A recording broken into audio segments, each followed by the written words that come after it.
les experts s'accordent à dire qu'un bon transit intestinal consiste à aller à la selle une fois par jour. Et si vous allez seulement à la selle une fois tous les 2 jours, voire une fois tous les 3 jours, ou voire pire, cela signifie peut-être que vous devez être victime de ce que l'on appelle le syndrome du côlon irritable, de la colopathie fonctionnelle ou encore de la constipation chronique. Alors êtes-vous piégé dans le cercle vicieux des ballonnements, des gaz et des passages difficiles aux toilettes? Et est-ce que vous en avez marre de ces inconforts qui semblent avoir pris le contrôle sur votre vie? Si c'est votre cas, je vous invite à regarder cette présentation en entier car vous allez découvrir une des causes majeures des problèmes causés par un transit lent, voire irrégulier. Ce que vous ne savez peut-être pas, au-delà de ce que le corps médical a pu vous dire, vous prescrire, au-delà de toute réelle pathologie ou maladie du côlon à l'origine de troubles du transit nécessitant un besoin vital de traitement, c'est que dans de nombreux cas, il existe d'autres origines aux problèmes de selles trop dures et trop peu fréquentes, et que cela n'a pas toujours de lien direct avec ce que l'on a cru jusque-là. Pas inévitablement uniquement à voir avec le gluten, le lactose, le sucre, le gras, les métaux lourds ou encore les pesticides. Et bien que tous ces agents puissent avoir des effets néfastes sur votre santé et votre transit intestinal, cela n'a pas non plus à voir avec le fait que vous ne mangez pas assez de fibres ou ne buvez pas assez d'eau.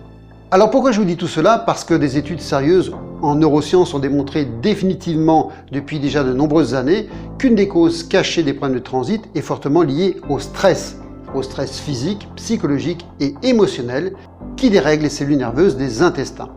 Et que pour soulager les problèmes de transit, il ne suffit pas uniquement de consommer des laxatifs, des probiotiques ou des enzymes pour avoir des résultats sur le long terme. Aussi, savez-vous qu'il existe une relation émotion-organe et que vivre des émotions avec une intensité excessive ou sur une période anormalement longue risque de déséquilibrer l'organe qui lui est associé et de créer une pathologie physique. Il est donc important de connaître la cause émotionnelle qui peut affecter un organe pour travailler à sa guérison. En ce sens, il est bon de savoir par exemple que nourrir de la tristesse affecte le gros intestin. Et fort de toutes les conséquences qui peuvent affecter vos intestins, ces derniers alors stoppent progressivement le processus digestif au lieu d'évacuer vos excréments qui s'emprisonnent à l'intérieur de vous. Voilà pourquoi vous pourriez parfois avoir 3 à 5 kg d'excréments en attente d'évacuation à l'intérieur de vos intestins. Ces sels piégés à l'intérieur s'accumulent et commencent à générer des bactéries, à gonfler votre ventre comme un ballon.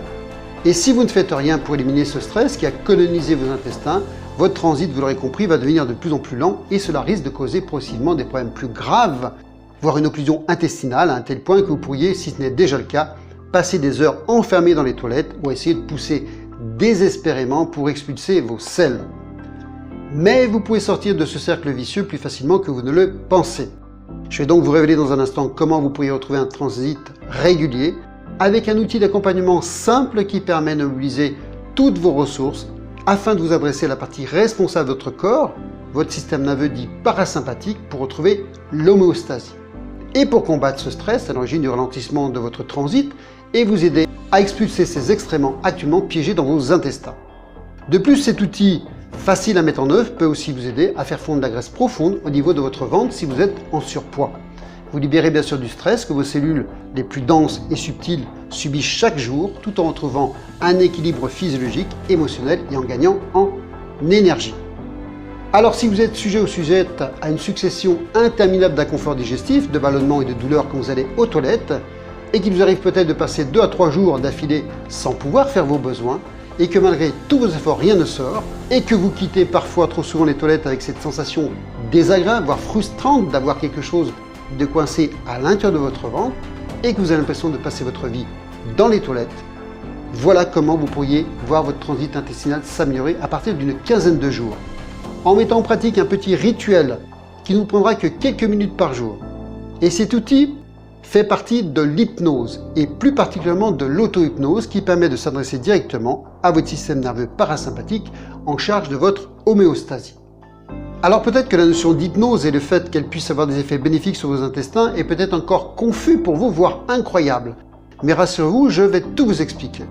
Je m'appelle Thierry Motard, je suis hypnologue et j'accompagne chaque jour des personnes qui souffrent de douleurs chroniques, de douleurs intestinales, de colopathie fonctionnelle, entraînant une altération de leur qualité de vie. Et grâce à l'hypnothérapie, je peux vous aider vous aussi d'une part à comprendre comment vous fonctionnez, car lorsque vous savez comment vous fonctionnez, vous comprenez pourquoi votre corps réagit comme il le fait. Et comprenez aussi pourquoi les laxatifs ne sont pas toujours la meilleure solution. Les différentes techniques d'hypnose permettent tout d'abord une prise en charge du syndrome lui-même à travers différents angles, à savoir un travail sur la perception de la douleur, votre douleur et le seuil de cette douleur. Un travail sur la régulation digestive et du métabolisme et du renforcement du système immunitaire. Bien sûr, je vous en ai parlé sur la gestion du stress et des émotions à l'origine du dérèglement du transit intestinal. Et dans certains cas, un travail sur les causes éventuelles psychologiques, voire traumatiques, pouvant affecter les fonctions vitales du corps. Ainsi, vous aurez plus de facilité à mobiliser vos ressources inexploitées, inconscientes, pour vous libérer rapidement et surtout durablement de vos soucis de transit qui perdurent peut-être malgré tous vos efforts, les médications et autres astuces. Alors si vous souhaitez en savoir un peu plus sur comment l'hypnothérapie peut vous aider, essayez une autre approche avec une méthode douce et naturelle et en savoir plus sur comment elle peut vous aider à améliorer votre confort de vie et votre confort de digestion, je vous invite à me contacter afin d'échanger. Merci à vous d'avoir été présent. À très vite. Au revoir.